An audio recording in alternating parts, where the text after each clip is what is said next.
நிற்க. இடைவிடாத ஓர் நீண்ட யாத்திரையை நாம் மேற்கொண்டு வருவதையும் மரணமடைபவர்கள் அழிவதில்லை என்பதையும் நீங்கள் தெரிந்து கொண்டிருப்பீர்கள்.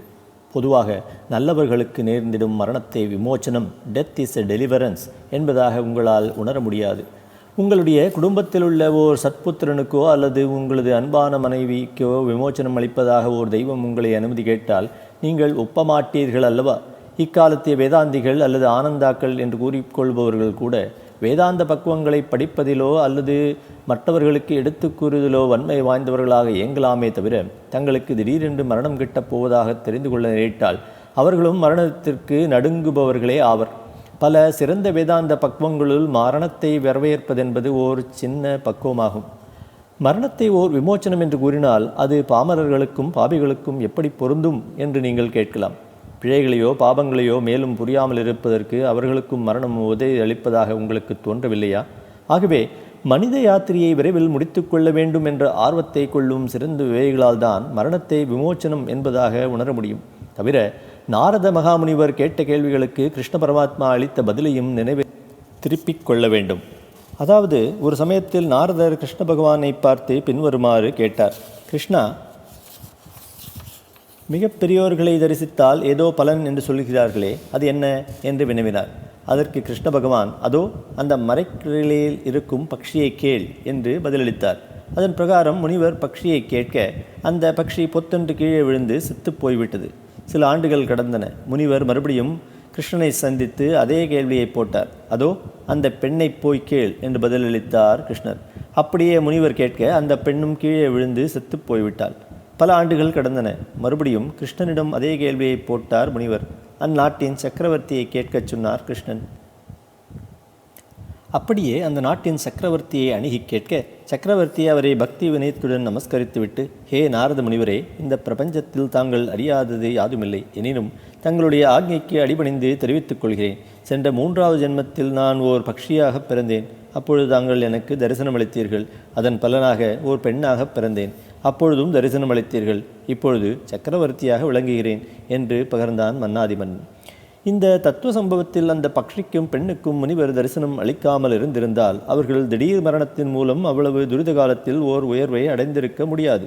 அதாவது, அப்பேற்பட்ட மகாமுனிவரின் தரிசனம் நேராமல் இருந்திருந்தால் அத்தகைய ஓர் உயர்வுக்கு லட்சக்கணக்கான பிறவிகளை ஏற்க நேரிட்டிருக்கும். பண்டைய காலங்களில் கூட தெய்வங்கள் இத்தகைய மரணத்தை விவேகிகளுக்கு அபூர்வமாக அருளி வந்தனர்.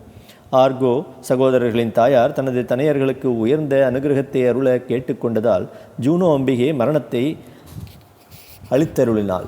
இந்த உண்மையை அறிந்து கொண்ட தாயாரும் சமாதானம் அடைந்தாள். இதைப் போலவே மற்றொரு தெய்வமும் அலெக்சாண்டருக்கு விமோச்சனத்தை அளித்தது. மகா அலெக்சாண்டரின் உடல்நிலை கவலைக்கிடமாக தோன்றிய பொழுது மந்திரிமார்கள் செரபிஸ் என்ற தெய்வத்தை அணுகி, சக்கரவர்த்தி கவலைக்கிடமான நிலையில் இருந்து வருகிறார், அவரை தங்களுடைய சந்நிதிக்கு கொண்டு வரலாமா என்று கேட்டதற்கு, அவன் இருக்கும் இடத்திலேயே இருக்கட்டும், கூடி சீக்கிரத்தில் தற்போதையதை காட்டிலும் நன்றாக இருப்பான் என்று பதில் கொடுத்தது. இதையொட்டி மறுநாள் மாலையில் மன்னன் மரணமடைந்தான். கிரீசஸும் சைரஸும். லிதிய நாட்டின் லிடியா கிரீசஸை பற்றி பேசிக்கொண்டிருந்தோம் அல்லவா? அந்த நாடு ஹெர்குலிஸ் வம்சத்தினர்களால் ஆளப்பட்டு வந்தது. கேண்டியுலஸ் என்பவன் இந்த வம்சத்திய கடைசி மன்னனாவான். கிமு 691 இவன் தன்னுடைய மெய்காப்பாளனாகிய கைஜஸினால் மாய்க்க நிர்பந்தம் ஏற்பட்ட அடுத்து கைஜஸ் ராணியை மணந்து சிம்மாசனத்தில் அமர்ந்தான். இதை கண்ட பிரஜைகளில் ஒரு சாரார் கைஜஸை பதவியிலிருந்து நீக்கவும் மற்றொரு சாரார் அரசனை ஆதரிக்கவும் தலைப்பட்டனர். இந்த விவகாரம் ஒரு முடிவுக்கு வராமல் போகவே இரு கட்சியினரும் டெல்பியில் உள்ள அப்பல்லோ பகவானை நாடினர். பகவானோ கைஜஸுக்கு ஆதரவு அளித்து அவனுடைய 5வது வம்சத்தில் ராஜ்யத்தை இழக்கச் செய்வதாக பகர்ந்தார். இந்த 5வது வம்சத்தில் பிறந்தவன்தான் கிரீசஸ். சோழனுக்கு விடை கொடுத்து அனுப்பிய சில நாட்களுக்குள்ளேயே கிரீசஸ் தனது மூத்த தனையனான ஏட்டிஸ் இரும்பு ஈட்டியால் குத்தி கொல்லப்படுவதைப் போல் கனவு கண்டான். இதை கண்டு பதறிப்போன அரசன் அன்று முதல் தனது தனையனை மிக்க ஜாக்கிரதையுடன் கண்காணித்து வந்தான். இந்த சமயத்தில் ஓர் அண்டை நாட்டின் ராஜ குடும்பத்தைச் சார்ந்த அத்ரஸ்து என்ற வாலிபன் மன்னனிடம் தஞ்சம் புகுன்றார். மேலும் தான் தன்னுடைய சகோதரனை தவறுதலாக கொண்டு நேர்ந்து விட்டதால் தனது தந்தை தன்னை தேச பிரஷ்டம் செய்து விட்டதாக தெரிவித்துக் கொண்டான். மன்னனும் அவனுக்கு பிராயச்சித்தம் செய்துவிட்டு தனது அரண்மனையில் தங்கியிருக்க அனுமதி கேட்டான். இந்த பிராயச்சித்த முறை கிரேக்கர்களின் முறையை அனுசரித்து காணப்பட்டதாக ஈராதத்தர் அறிவித்திருக்கிறார். மாதங்கள் சென்றன. ஓர் பிரம்மாண்டமான காட்டுப்பன்றி தங்களுடைய கிராமத்தில் அட்டகாசம் புரிவதாக மக்கள் மன்னனிடம் முறையிட்டுக் கொண்டனர். இதை அறிந்த அதிஸ் அவர்களுடைய கோரிக்கையை நிறைவேற்றி வைக்க தானே முன்வந்தான். மன்னனோ தான் கண்ட கனவை தனையனிடம் அறிவித்து அவனை தடுத்து நிறுத்த முயன்றான். தனையனோ இதில் எதிரிகளுக்கு இடமில்லாதனால் கவலைக்கு இடமில்லை என்பதாக கூறி தந்தையை சமாதானப்படுத்தினான். எனினும் சமாதானத்தை கொள்ளாத அரசன் அந்தரஸ்துவை கூட அனுப்பிவிட்டு தனது தனையனை ஜாக்கிரதையாக கொண்டு சேர்க்கும்படி உத்தரவிட்டான். கடைசியாக அந்த மிருகத்தை கண்ட அனைவரும் அதை சூழ்ந்து கொண்டனர். அந்த சமயத்தில் அதிசுக்கு எதிர்ப்பக்கத்தில் இருந்த அந்தரஸ்து ஈட்டியை அந்த ஜந்துவின் மேல் வீசவே அது தவறுதலாக அதிசின் மேல் பாய்ந்தது. அதிஸ் இறந்தான். அந்த ஜந்துவும் கொல்லப்பட்டு விட்டது. இந்த சம்பவத்தை ஆழ்ந்த வருத்தத்துடன் அரசரிடம் அறிவித்த அந்தரஸ்து தனக்கு மரண தண்டனை அளிக்க கேட்டுக்கொண்டான். அதிர்ச்சியை கொண்ட அரசனோ பதிலளிக்க இயலாமல் அப்படியே சாய்ந்து விட்டான். அரசனுக்கு மூர்ச்சை தெளிந்த பிறகு அதிசின் சடலம் தக்க சடங்குகளுடன் அடக்கம் செய்யப்பட்டது. அத்ரஸ்துவோ அன்றைய நள்ளிரவில் மயானத்தை அடைந்து தன்னை மாய்த்து கொண்டு அதிசின் சமாதியின் மேல் வீழ்ந்தான். ஆண்டுகள் 2 கடந்தன. பர்சிய சைரஸ் தன்னுடைய ராஜ்யத்தை பெருக்கிக் கொண்டு வருவதை கிரீசஸ் அறியலானான். எனவே கிரீசஸ் தானும் போரை துவக்க திட்டமிட்டு அப்பல்லோ பகவானின் உதவியை நாட மனம் கொண்டான். முதலாக டெல்பிக்கு தூதர்களை அனுப்பின ஆரக்கிளை சோதிக்கலானான். அதாவது தூதர்கள் புறப்பட்ட 100வது நாளன்று தன்னை பற்றிய அன்றைய அலுவலை கேட்டு வரச் செய்தான். As soon as the Lydians proposed their question, then the Pythian answered thus in heroic verse: I count the sand, I measure out the sea, the silent and the dumb are heard by me. Even now odors to my sins that rise, a tortoise boiling with a lamb supplies, where brass below and brass above it lies. ஆற்றுமணலை எண்ணுவேன், திரைகடலை அளப்பேன், மாண்டவனையும் ஊமையும் அறிவேன், ஆமையும் ஆட்டுக்குட்டியும் பித்தளை பாத்திரத்தில் கொதிப்பதை இதோ முகர்கிறேன் என்று பகவான் பகர்ந்தார். ஆம், அன்று அந்த பதார்த்தங்கள் சமைக்கப்பட்டன. Croesus, after these things, to conciliate the divinity of Delphi, offered a great and magnificent sacrifice. He collected a great number of conches decorated with gold and silver, Sangabhishayatin பொருட்டு. Many goblets of gold and vests of purple, all these he consumed together upon one immense pile, thinking by these means to render the deity more auspicious to his hopes. As at the conclusion of the above ceremony a considerable quantity of gold had run together, he formed of it a number of tiles.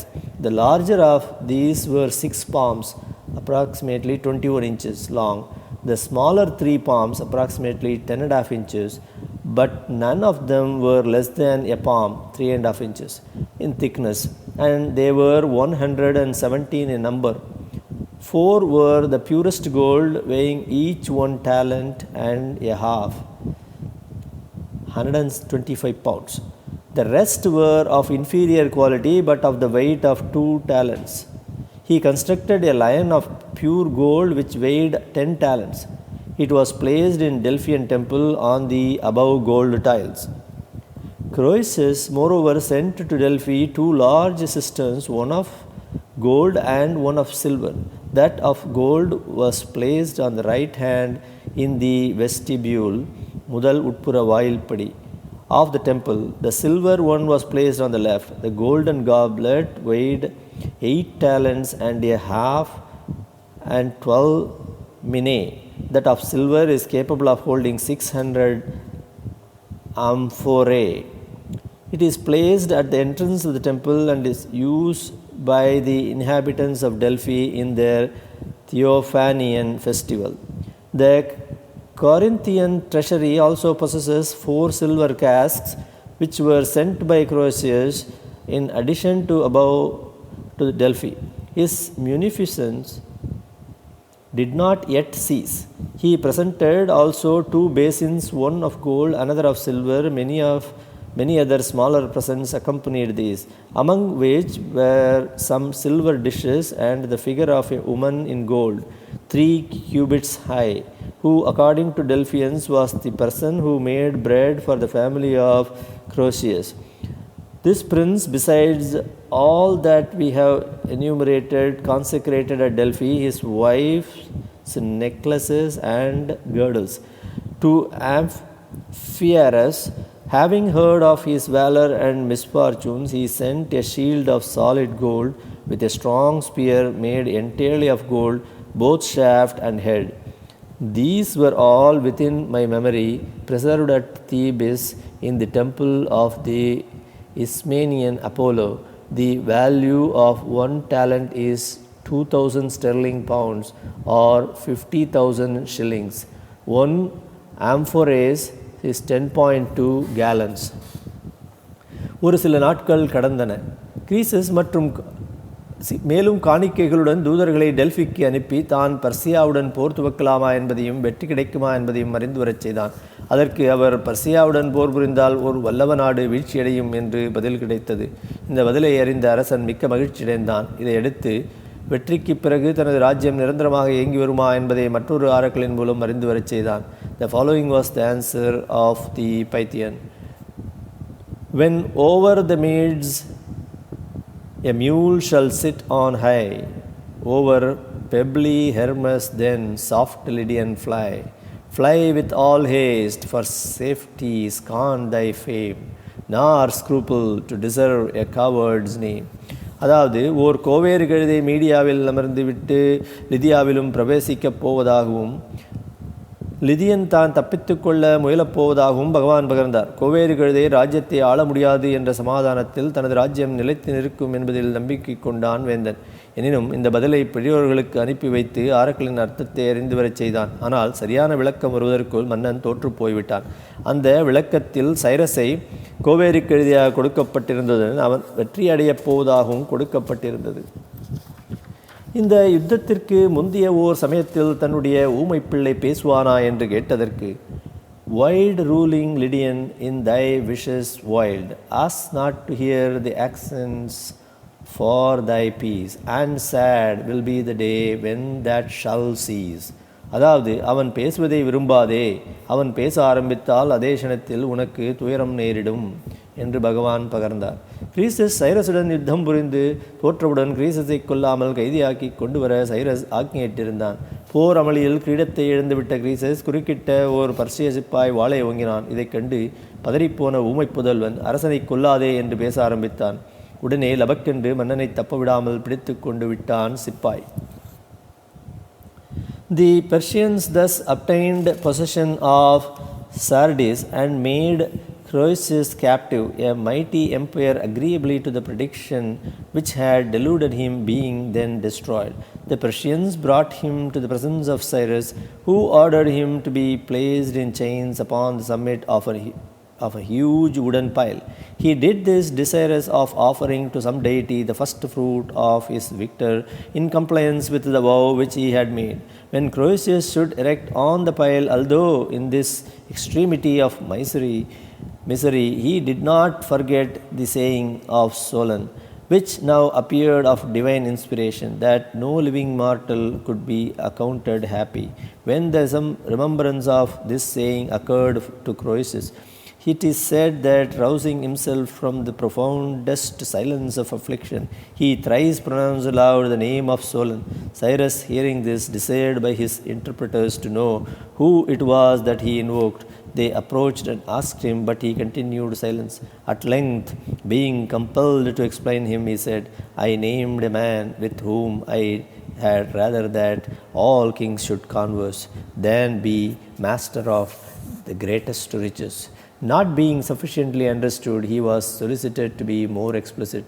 To their repeated and importunate inquiries, he replied to this effect, that Solon, an Athenian, had formerly visited him, a man who, when he had seen all his immense riches, treated them with disdain, whose sayings were at that moment verified in his fate, sayings which he had applied not to him in particular, but to all mankind, and especially to those who were in their own estimation happy.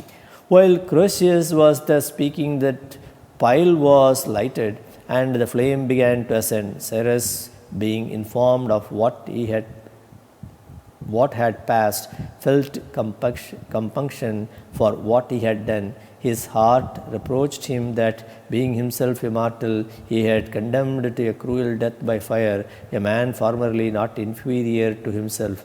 He feared the anger of the gods, and reflecting that all human affairs are precarious and uncertain, he commanded the fire to be instantly extinguished and Croesus be saved. They could not, however, with all their effort, extinguish the flames. In this extremity, the Lydians affirmed that Croesus, informed of the change of the king's sentiments in his favor by seeing the officious but seemingly useless efforts of the multitude to extinguish the flames, implored the assistance of Apollo, entreating that if he had ever made him any acceptable offering, he would now interpose and deliver him from impending danger. When Croesus, with tears, had thus invoked the god, the sky, which before was serene and tranquil, suddenly became dark and gloomy. A violent storm of rain succeeded, and the fire of the pile was extinguished. This event satisfied Cyrus that Croesus was both a good man in himself and a favorite of heaven. Causing him to be taken down from the pile, Croesus said, he addressing him, "What could induce you to invade my territories and become my enemy rather than my friend?" "O king," replied Croesus, "it was the prevalence of your good and my evil fortune which prompted my attempt. I attacked your dominions, impelled and deluded by the deity of the Greeks. No man can be so infatuated as not to prefer tranquility to war. In peace, children inter their parents. War violates the order of nature and causes parents to inter their children. It must have pleases the gods that these things should so happen." Cyrus immediately ordered him to be unbound, placed him near his person, and treated him with great respect. Indeed, he excited the admiration of all who were present. After an interval of silent meditation, Croesus observed that Persians engaged in the plunder of the city. "Does it become me, Cyrus," said he, "to continue silence on this occasion, or to speak the sentiments of my heart?" Cyrus entreated him to speak without apprehension or reserve. "About what?" he returned. "Is the multitude so eagerly employed?" "They are plundering your city," replied Cyrus, "and possessing themselves of your wealth." "No," answered Croesus, "they do not plunder my city, nor possess themselves of my wealth. I have no concern with either. It is your property which they are thus destroying." These words disturbed Cyrus. Desiring, therefore, those who were present to withdraw, he asked Croesus what measures he would recommend in the present emergency. "The gods," answered Croesus, "have made me your captive, and you are therefore justly entitled to the benefit of my reflections. Nature has made the Persians haughty but poor. If you permit them to indulge without restraint in this spirit of devastation, by which they may become rich, it is probable that your acquiescence may thus foster a spirit of rebellion against yourself. I would recommend the following mode to be adopted. If agreeable to your wisdom, station some of your guards at each of the gates. Let it be their business to stop the plunderers with their booty, and bid them assign as a reason that 1/10 part must be consecrated to Jupiter. Thus you will not incur the enmity by any seeming violence of conduct. They will even accede without reluctance to your views, under the impression of your being actuated by pious motives." Cyrus was delighted with the advice and immediately adopted it. He stationed guards in the manner recommended by Croesus, whom he afterwards thus addressed: "Croesus, your conduct and your words marks a princely character. I desire you therefore to request of me whatever you please, and your wish shall be gratified." "Sir," replied Croesus, "you will materially oblige me by permitting me to send these fetters to the god of Greece, whom above all other gods I have most honored, and to inquire of him whether it be his custom to delude those who have claims upon his kindness." When Cyrus expressed a wish to know the occasion For this reproach, Croesus ingenuously explained each particular of his conduct, the oracles he had received, and the gifts he had presented, declaring that these inspired communications had alone induced him to make war upon Persians. He finished his narrative with again soliciting permission to send and reproach the divinity which had deceived him. Cyrus smiled. I will not only grant this, said he, but whatever else you shall require. But Croesus declined to possess anything. Croesus accordingly dispatched some Lydians to Delphi, who were commissioned to place his fetters on the threshold of the temple and to ask if the deity were not ashamed at having, by his oracles, induced Croesus to make war on Persia with the expectation of overturning the empire of Cyrus, of which war these chains were the first fruits, and they were further to inquire if the gods of Greece were usually ungrateful.